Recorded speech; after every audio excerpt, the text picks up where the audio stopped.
Guys, मैं हूं सचिन निगम और आज की इस वीडियो में हम बात करने वाले हैं हॉकाई के एपिसोड 1 और एपिसोड 2 के बारे में। बाय द वे, जब भी डिज्नी वाले ना दोनों एक साइड निकालते हैं ना एपिसोड, बड़ा काम होता है यार, बड़ा टाइम लग गया। अभी भी जस्ट खत्म किया है और टू बी ऑनेस्ट मुझे लग नहीं रहा था कि मुझे हॉकाई देखना पड़ेगा, बट इन 2 एपिसोड्स के अंदर इतनी अच्छी कहानी को दिखाया गया कि मुझे लग रहा है कि हाँ, हॉकाई काफी अच्छा शो होने वाला है। तो आई होप अभी तक आपने देख लिया होगा। अगर नहीं देखा है, do not worry about it. आज की इस वीडियो के अंदर पूरा एक्सप्लेन करने वाला हूं कि क्या क्या हुआ, साथ साथ आपको बताऊंगा ईस्टर एग और हिडन डिटेल्स। सो ये गाइस, मैं हूं सचिन निगम। Let's begin this video.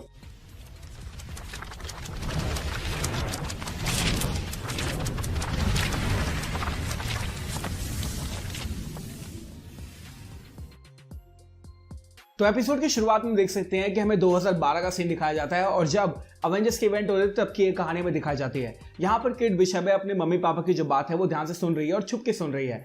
Actually में यहाँ पे उसके मदर फादर जो कि एलेनोर बिशप और उसका पापा है, वो दोनों बात कर रहे हैं मनी के बारे में, पैसों के बारे में। और यहाँ पे हम देख सकते हैं इनके घर की जो हालत है ना, वो बहुत ज्यादा खराब है। यहाँ पे उसकी माँ बोलती भी है कि हम इस साउथ को अफोर्ड नहीं कर सकते, यहाँ से हमें जाना चाहिए। तो ये जो बात होती है वो सारी की सारी केट बिशप जो है ना वो छुप के सुन रही होती है। हम देखते हैं यहाँ पर जो बात हो रही है वो मनी के बारे में हो रही है, लेकिन आने वाले एपिसोड्स के अंदर आपको पता चलेगा कि यहाँ पर जो उसकी मम्मी है ना वो एकदम से बहुत ज्यादा रिच हो गई है। तो ऐसा क्यों हुआ है ये मैं आपको आने वाले एक तरह से पार्ट के अंदर बताऊंगा। फिर हम देखते हैं कि वो गलती से खिलौने को गिरा देती है और उनको पता चल जाता है कि केट हमारी बात को ध्यान से सुन रही है। तो उसके पापा जो है वो उससे बात करने जाते हैं और यहाँ पर हम देख सकते हैं कि उसके फादर जो है वो उसका समझाने की कोशिश करते हैं कि बेटा सब कुछ ठीक हो जाएगा वगैरह वगैरह। तो यहाँ पे काफी अच्छी चीज है, लेकिन अब यहाँ पे एक बहुत ही बड़ा ट्विस्ट आने वाला है, क्योंकि ये वही मूवमेंट है जहां पर 2012 के अंदर चित्तौरी का अवेंजर्स के न्यूयॉर्क पर हमला हुआ था। कुछ सीन हमें दिखाए जाते हैं जहां पर फर्स्ट वो ब्रेकफास्ट कर रही होती है और अपने कमरे में जाके कुछ संभाल रही होती है, कोई गेम जो है चेकर्स को बोलते हैं वो निकाल कर ला रही होती है मम्मी के साथ खेलने के लिए। लेकिन यहाँ पे हम देखते हैं अवेंजर्स की जो थीम है ना, हल्का स्कोर सुनाया जाता है और पीछे से बैकग्राउंड में हम देख सकते हैं कि चित्तौरी आना शुरू हो चुकी है और चित्तौरी जो है वो न्यूयॉर्क पर हमला कर देती है। तो इसको देख कर ना फर्स्ट ऑफ ऑल मुझे तो बहुत अच्छा लगा, क्योंकि 2012 वाली जो एवेंजर्स मूवी थी ना उसकी वाइब आ गई। और आपको मैं बताता हूँ 2012 वाली एवेंजर्स मूवी मैंने 2012 में देखी थी, so it's a very good thing for me, क्योंकि मेरे को वही वाली वाइब्स मिली। फिर हम देखते हैं केट बिशप के घर के ऊपर भी कुछ ना कुछ गिर जाता है और उसका घर जो है वो आधा टूट जाता है। यहाँ पर वो भी मम्मी और पापा को ढूंढ रही होती है, लेकिन वो दोनों कहीं मिलते नहीं है। आई डोंट नो व्हाई वो कहाँ चले गए, बट मेरे पास एक आइडिया है जो कि मैं आपको दूसरे एपिसोड्स वाली वीडियो के अंदर बताऊंगा। तो वो अपने घर में से खिड़की में से जो कि टूट गई है वो देखती है और सामने सामने देखने को मिलता है हॉकाई। अब ये वही वाला सीन है जो कि हमने 2012 वाली एवेंजर्स मूवी के अंदर देखा था, बट एक डिफरेंट एंगल से दिखाया गया है। तो ये काफी अच्छा लगा। वो देखती है हॉकाई को और वो बहुत ज्यादा इंप्रेस हो जाती है। वो देखती है किस तरह से चित्तौरी को एक तरह से मार दिया और अपने आप को बचा रहा है और आर्चरी भी वो कर रहा है। तो इस बात से केट बिशप जो है बहुत ज्यादा इंप्रेस हो जाती है एंड आई लाइक इट। फिर हमें देखने को मिलता है कि किसी तरह से उसकी माँ जो है वो उसको ढूंढ लेती है, उसको उठा के ले जाती है और अपने पापा को कॉल अप करती है, लेकिन पता चलता है कि इस रवल के अंदर कहीं ना कहीं इसका जो फादर है वो मर चुका है। अब फादर जल्दी नहीं मर गया, थोड़ा सा मुझे यहाँ पे हल्का सा डाउट भी हो रहा है, थोड़ा शक भी हो रहा है, बट हम आने वाले एपिसोड्स के अंदर बात करेंगे। उसके बाद हम देखते हैं कि वो दोनों जो है वो पापा के फ्यूनरल में जाते हैं, मतलब अपने फादर का फ्यूनरल रखते हैं। और यहाँ पर काफी ज्यादा सैड सीन है, क्योंकि केट बिशप के जो फादर है ना उनकी कहानी शुरू होने से पहले खत्म हो गई। तो यहाँ पर वो दोनों रोते हैं और एक तरह से जो उनका मेमोरियल है बहुत ही अच्छा होता है। उसके बाद केट बिशप बोलते हैं कि मुझे तैयार करना पड़ेगा अपने आप को, क्योंकि वो जो एलियंस है ना वो वापस आ सकते हैं। उसकी माँ बोलती है कि बेटा वो वापस नहीं आएंगे, बट फिर भी वो एक तरह से शुरुआत करती है अपने करियर की और अपनी माँ से मांगते हैं बो एंड एरो। इसका मतलब है कि अब उसका जो इंटरेस्ट है ना वो क्लिंट बार्टन को देखने के बाद में, उस एवेंजर को देखने के बाद में एक तरह से बो एंड एरो और आर्चरी की तरफ चला गया है। That is a great origin story. उसके बाद एक जगह देखने को मिलती है जहां पे केट बिशप अब बड़ी हो चुकी है, मतलब उसके नंबरिंग के अंदर, उसके क्रेडिट के अंदर ही आपने देख लिया होगा किस तरह से उसकी सब कुछ दिखाया गया है। तो अगले सीन में दिखाया जाता है कि केट बिशप जो है ना वो बड़ी हो चुकी है, अपने फ्रेंड से वो बेट लगाती है उस बेल को बजाने की। तो ये सीन मैंने ऑलरेडी ट्रेलर्स के अंदर देखा हुआ था जहां पर वो पूरे बेल को गिराने वाली है। लेकिन यहाँ पे एक बहुत ही मस्त ईस्टर एग है, वो है स्टेन टावर। अगर आप स्टेन टावर नहीं समझ पा रहे कि आया कहां से, तो मैं आपको बताता हूँ। आयरन मैन 1 का जो विलन था उसका नाम था ओबेडाया स्टेन, और ओबेडाया स्टेन का जो बेटा है ना वो हमें आयरन हार्ट या फिर आने वाली सीरीज आर्मर वॉर्स के अंदर देखने को मिल सकता है। तो उसका ये एक ईस्टर एग है कि उसका बेटा अभी भी जिंदा है और कहीं ना कहीं उसकी जो फैमिली की जो लेगेसी है ना वो अभी भी जिंदा है। तो इसलिए स्टेन टावर आपको देखने को मिल सकता है यहाँ पर। उसके बाद जो है वो इस बिल्डिंग पे चढ़ती है, अपने एरो का इस्तेमाल करके अपनी फ्रेंड्स को कम्युनिकेट करके बोलती है कि मैं जो बेल है वो बजाना चाहती हूँ, देखना चाहती हूँ कि पूरी बेल हिलती है, उसके अंदर का जो घंटा है वो हिलता है या। तो वहां पे वो फर्स्ट एरो मारती है तो कुछ ज्यादा नहीं होता, लेकिन वो सेकंड एरो मारती है कुछ इसमें टेक्निक करके, कुछ एडिशन करके, और पूरा जो बेल है वो नीचे ही गिर जाता है और कहीं ना कहीं इसके सिक्योरिटी वाले आके उसको पकड़ लेते हैं। तो यहाँ पर हमें पता चल चुका है कि जो एक तरह से हमारी केट बिशप है ना वो काफी ज्यादा स्किल्ड है आर्चरी में। मतलब ये तो हमें पता ही था कि वो बहुत ज्यादा स्किल्ड होने वाली है, लेकिन कहीं ना कहीं हॉकाई को मिलने से पहले ही उसके अंदर आर्चरी के स्किल जो है वो भर भर कर हैं एंड आई लाइक इट। उसके बाद हमें दिखाया जाता है हॉकाई एक्चुअली में कर है, वो आया है स्टीव रॉजर्स म्यूजिकल के अंदर जो ब्रॉडवे पे चल रहा था। ट्रेलर के अंदर हमने ऑलरेडी देखा था कि किस तरह का म्यूजिकल शो होने वाला है और यहाँ पर वो शो हमें देखने को मिल सकता है। हम देखते हैं फर्स्ट ऑफ ऑल हॉकाई में बैठा हुआ देखने को मिल सकता है उसके दोनों बेटे और उसकी बेटी लाइला, जिसके बारे में आप नहीं जानते हैं तो मैं आपको बताता हूँ। यह है एवा रूसो, जो कि अवेंजर एंड गेम के और इन्फिनिटी वॉर के डायरेक्टर थे, उनकी बेटी। तो यहाँ पर वो हॉकाई की बेटी का ही रोल करती है। हमने एंड गेम के अंदर भी इसको देखा था, साथ साथ बहुत सारी मूवीज और भी उनके अंदर हमने देखा था। यहाँ पर वो अपना रोल जो है वो रिप्राइज कर रही है। हम देखते हैं इस म्यूजिकल के अंदर बैठे बैठे जो हमारा क्लिंट है, जो हॉकाई है, वो नताशा को मिस कर रहा है, क्योंकि यहाँ पे एक लड़की जो है वो नताशा प्ले करती है और कहीं ना कहीं इसको याद आता है, जिसको पता रहता है कि मेरी वजह से ही जो नताशा है उसकी डेथ हुई है। तो ये बात आप ऑलरेडी जानते हैं कि एंड गेम के अंदर किस तरह से नताशा ने उसको बोला था मुझे जाने दो, मुझे मरने दो, ताकि तुम्हें सोल स्टोन मिल जाए। तो वही चीज़ यहाँ पे दिखाई गई है कि इसको याद आ रहा है। वो कहीं ना कहीं अपने कान में से जिसका हियरिंग एड है वो निकाल देता है और कहीं ना कहीं इस बात से ये चीज़ साबित हो जाती है कि अब जो हॉकाई है ना हमारा, वो थोड़ा थोड़ा डेफ यानी थोड़ा थोड़ा बहरा होना शुरू हो गया है। अगर आपको नहीं पता है तो मैं आपको बता देता हूँ, कॉमिक्स के अंदर जो हॉकाई था ना वो एक डेफ कैरेक्टर था। तो कहीं ना कहीं यहाँ पे इस बात के चांसेस और ज्यादा बढ़ जाते हैं कि हाँ इस शो के अंदर भी ना वो डेफ होने वाला है और इससे ये प्रूफ भी होता है। फिर हम देखते हैं यहाँ पर एक छोटी सी लड़की भी हमें देखने को मिलती है जिसके रेड हेयर है और ये बात उसको याद दिलाती है नताशा की, जो कि काफी ज्यादा फनी है। अगर आप सॉन्ग्स की लिरिक्स को सुनेंगे ना, जो ये बंदे गा रहे हैं ब्रॉडवे वाले शो वाले जो बंदे गा रहे हैं ना, इनके अंदर 3 रेफरेंस दिए गए हैं। तो पहला रेफरेंस दिया गया है शॉर्मा का। तो यहाँ पर गाने की लाइन आती है खत्म करने के बाद चलेंगे शॉर्मा पे, और आपको पता है 2012 के अंदर शॉर्मा वाला सीन हुआ था बिल्कुल एंड में, यानी जब अवेंजर्स ने फाइट जीत ली थी उसके बाद वो शॉर्मा खाने गए थे। तो it's a very good Easter egg. उसके बाद स्टीव कहता है I can do this all day, और आपको ये बात पता है कि स्टीव रॉजर का ये आइकॉनिक डायलॉग है I can do this all day. बहुत सारी मूवीज के अंदर हमने इसको देखा है। This is a very good Easter egg. और लास्ट में एक और ईस्टर एग है, यहाँ पे हल्क बोलता है स्मैश, जो कि हमने मार्वल सिनेमैटिक यूनिवर्स में तो अभी तक नहीं देखा है, तो लेकिन जो हल्क की पहली मूवी आई थी ना उसके अंदर हल्क ने स्मैश बोला था। तो यहाँ 3 ईस्टर एग है जो कि काफी ज्यादा अमेजिंग है। इस शो को देखने के बाद में ना कहीं हॉकाई जो है ना वो थोड़ा सा अनकंफर्टेबल फील कर रहा है, उसको पीटीएसडी हो रहा है और कहीं ना कहीं इसको ऐसा लग रहा है कि जो भी मैंने कुछ किया अब उसको पीछे छोड़ देना चाहिए। तो बेसिकली मैं आपको बताना चाहता हूं कि हॉकाई के अंदर ना एपिसोड के एंड आते आते, 6ठे एपिसोड के एंड आते आते जो हॉकाई का जो मेंटल है ना वो चला जाएगा केट बिशप को, और जो हॉकाई है वो सिर्फ बन जाएगा क्लिंट बार्टन, यानी एक तरह से वो अपनी रिटायरमेंट इस शो के अंदर ले लेगा। इस सबसे परेशान होकर जो हमारा हॉकाई है ना वो बाहर आके बैठ जाता है। ये बात देखती है उसकी बेटी और वो एक बात जान जाती है कि हाँ जो मेरा फादर है वो इस बात से सफर कर रहा है और कहीं ना इसको हल्का पूरा थोड़ा सा गिल्ट है। तो यहाँ पे काफी अच्छी कहानी हमें दिखाई गई है सेटअप करके, जो हॉकाई है ना वो इन सब इवेंट्स को और सारी की सारी बातों को ना बैक में छोड़ना चाहता है, पीछे छोड़ना चाहता है और अपनी फैमिली के साथ टाइम बिताना चाहता है। अगर आप नहीं जानते हैं तो ये जो पूरा शो है ना ये दिसंबर 2025 के अंदर सेट है, यानी एंड गेम के इवेंट के 2 साल बाद। यानी अभी तक हॉकाई ने अपनी फैमिली को अच्छा टाइम नहीं दिया है, तो वो सिर्फ यही चाहता है कि मेरी फैमिली को एक अच्छा टाइम मैं दे पाऊं। फिर हमें केट बिशप दिखाई जाती है जो कि जा रही है अपने घर पे अपनी मम्मी से मिलने, और वहां पर वो दोनों बात करते हैं अपने करियर ऑप्शंस की और केट बिशप के फ्यूचर की। तो यहाँ पे आप एक चीज गौर से देखना, वो ये है कि शो के शुरुआत में उन्होंने देखा था कि केट बिशप की जो माँ थी ना वो बहुत ज्यादा गरीब थी, अपने पति से वो पैसे का नहीं बात करती, लेकिन यहाँ पर वो बोलती है कि केट तुम यंग भी हो और अमीर भी हो, तो एकदम से अमीर कैसे हो गई। इसका जवाब मैं आपको दे देता हूं, वो किसी और के लिए काम कर रही है और वो ऐसे बंदे के लिए काम कर रही है जो कि इसको बहुत ज़्यादा पैसे देता है। और वो बंदा कौन है ये मैंने आपको ऑलरेडी बता रखा है, अगर आप नहीं जानना चाहते हैं तो कोई बात नहीं, 10 सेकंड स्किप कर देना। But that guy is kingpin. जी हाँ, किंगपिन इस शो का मेन विलन है जो कि आपको आने वाले एपिसोड्स के अंदर देखने को मिलेगा। तो जैसे ही केट बिशप जो है अपनी माँ से मिलने आती है, वहां पर हम देखते हैं कि इसकी माँ ने एक तरह से एंगेजमेंट कर ली है किसी एक बंदे से जिसका नाम है जैक।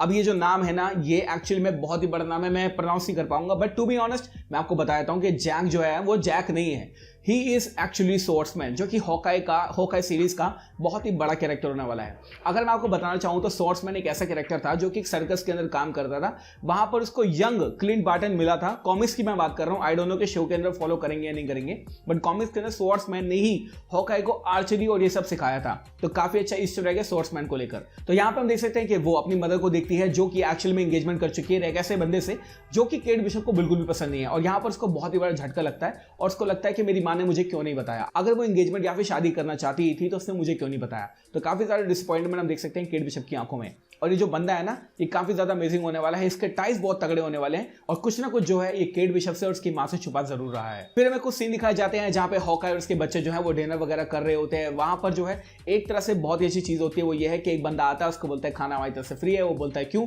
बोलता है आप अवेंजर हो वगैरह वगैरह, और वो फेमस है इसलिए उसको फ्री देता है। और हॉकाई इस बात से बहुत ज्यादा पक चुका है। मुझे लग रहा था इस शो के अंदर कहीं ना हॉकाई जो है ना वो एक स्किलफुल और बहुत ज्यादा खुश हमें देखने को मिलेगा, बट ऐसा नहीं है। इस शो के अंदर ना अपनी फैमिली को बहुत ज्यादा टाइम देना चाहता है और ये जो लाइफ हॉकाई वाली थी ना, एवेंजर वाली लाइफ थी, इसको पे छोड़ना चाहता है। वो अपनी बीवी से ही बात करता है, जो कि बोलती है कि कब आने वाले हो, तो वो बोलता है कि 1 हफ्ते के अंदर क्रिसमस है, मैं जरूर घर पे आऊंगा क्रिसमस मनाने के लिए। और आई थिंक सीरीज के एंड में वो अपने घर जाएगा क्रिसमस मनाने के लिए। फिर हमें देखने को मिलती है केट बिशप जो कि एक पार्टी में है अपनी मदर के साथ में, और यहाँ पर जो है जैक के एक तरह से अंकल आते हैं, बोलते हैं कि इन दोनों को मैंने मना किया था शादी करने के लिए, लेकिन ये शादी कर रहे हैं। जो हमारी केट बिशप बहुत ज्यादा एक तरह से परेशान है, और वो देख रही है कि वो दोनों करीब आ रहे हैं, जो कि उसको पसंद नहीं है।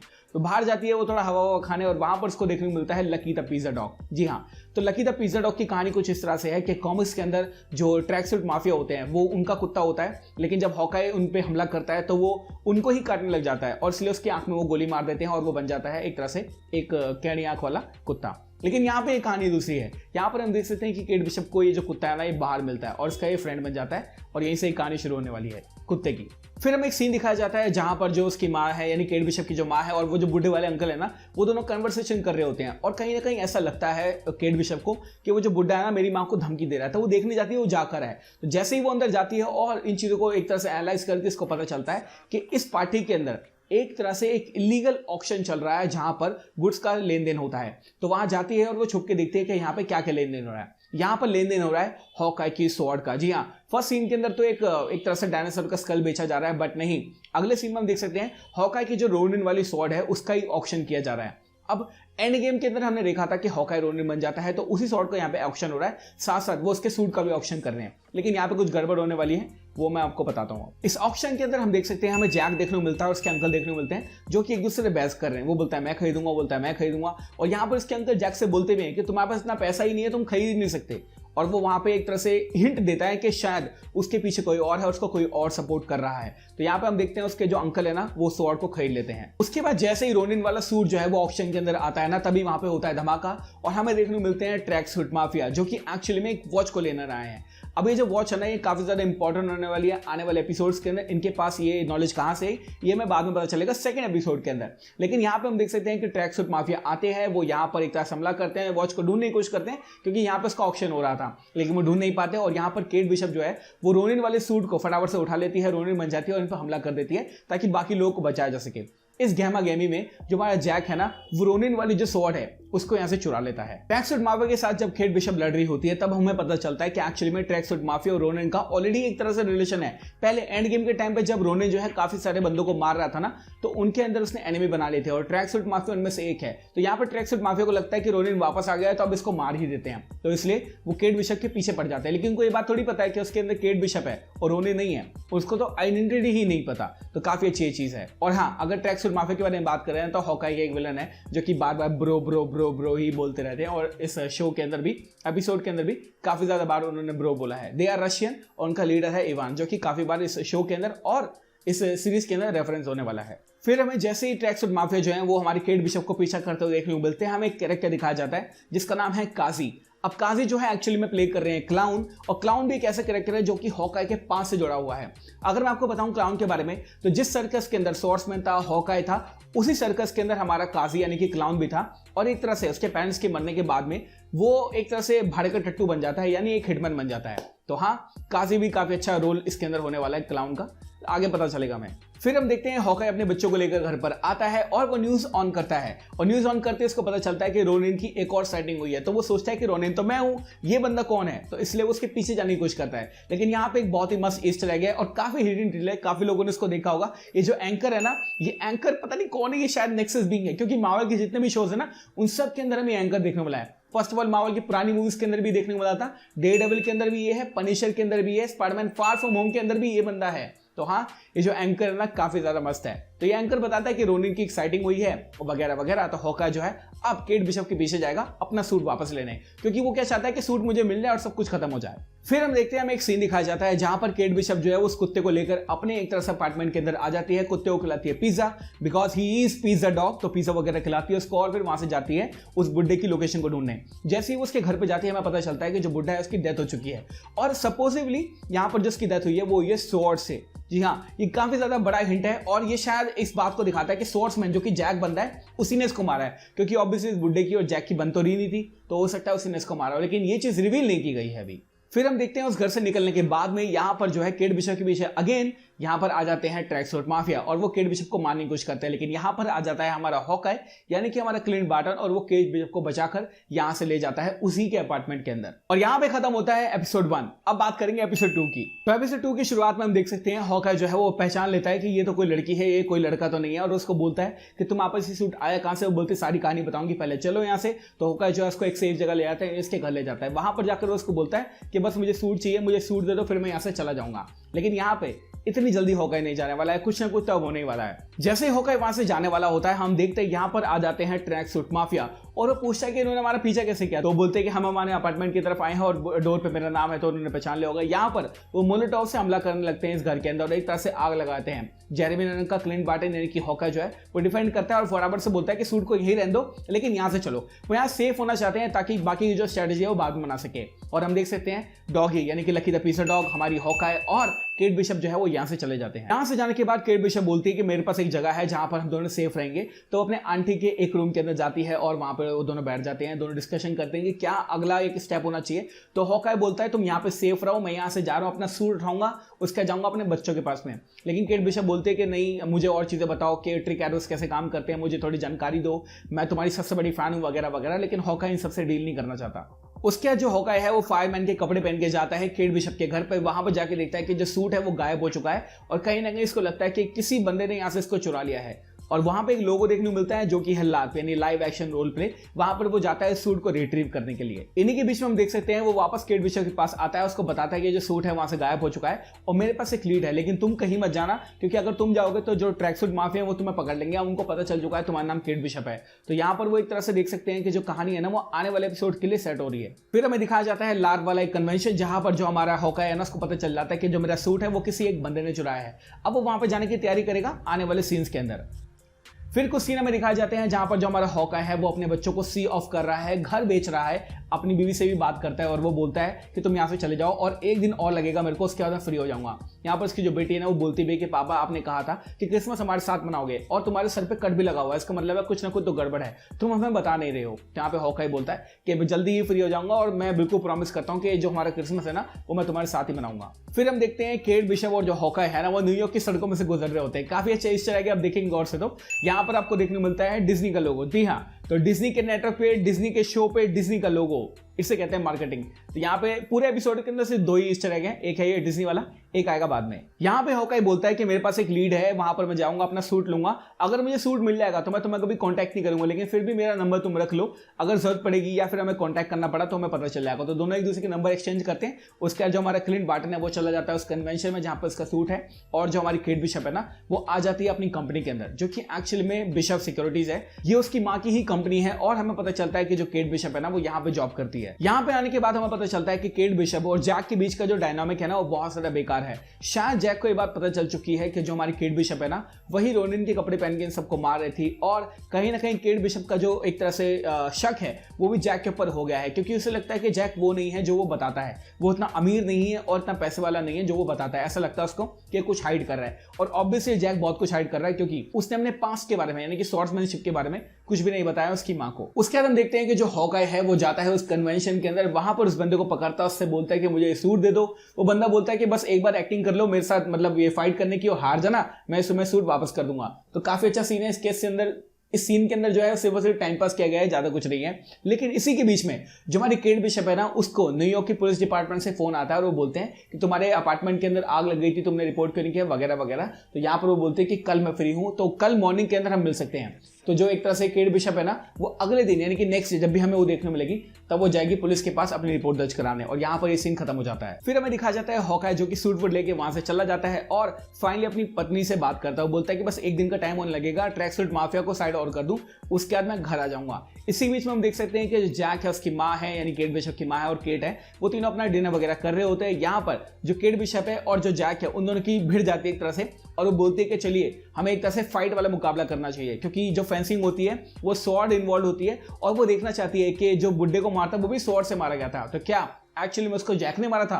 तो वो दोनों एक दूसरे को चैलेंज करते हैं। जैक एक्सेप्ट कर लेता है कि हाँ चलो एक तरह से फेंसिंग वगैरह करते हैं, और यहाँ पर हमें देखने को मिलती है केट बिशप और जैक की फाइट, जिसमें वो अपनी माँ को ये प्रूव करना चाहती है कि जो जैक है ना वो झूठ बोल रहा है तुमसे, और कहीं ना कहीं इसके अंदर बहुत सारे स्किल हैं। हम देखते हैं फाइट के दौरान जो जैक है वो उसको बार बार जीतने देता है और केट बोलती भी मुझे जीतने मत दो, मुझे जीतने मत दो, अपनी रियलिटी दिखाओ। और एंड के अंदर जैसे ही उसका फेस मुड़ा हुआ होता है ना, केट उस पर हमला करती है और फटाफट से वो उसकी स्वॉर्ड को नीचे गिराता है। इसका मतलब है कि हाँ, वो स्वॉर्ड्समैन ही है और उसके बाद ये सारी की सारी स्वॉर्ड विल्डिंग एबिलिटीज हैं। उसके बाद हम देखते हैं उसकी माँ जो है वो थोड़ा सा चिल्लाती है, थोड़ा सा गुस्सा करती है। यहाँ पर जो केट है ना, वो इस बात को हल्के से बिल्कुल समझ जाती है कि हाँ, उस बुड्ढे को जो मारा था वो जैक ने ही मारा था। जब जैक उसको वो कैंडी ऑफर करता है, जो कैंडी उस बुड्ढे के हाउस में थी, ये बात समझ जाती है हमारी केट बिशप और वो यहाँ से कपड़े वपड़े पहन के यहाँ से चली जाती है।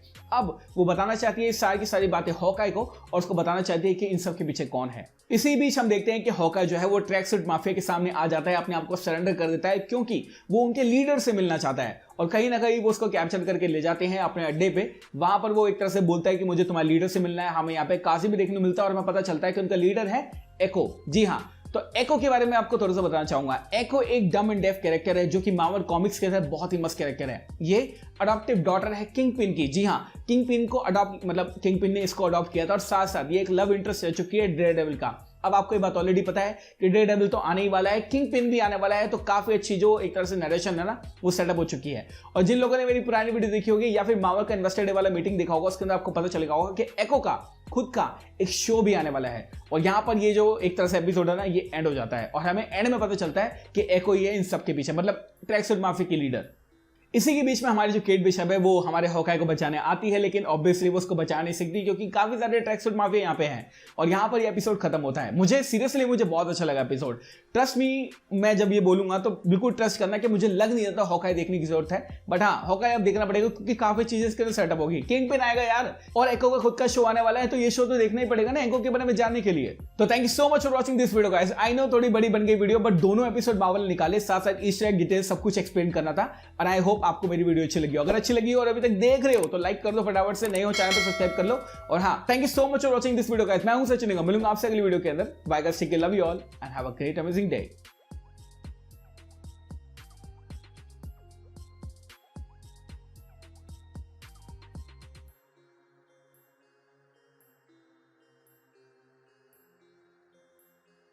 We get Sap on the track.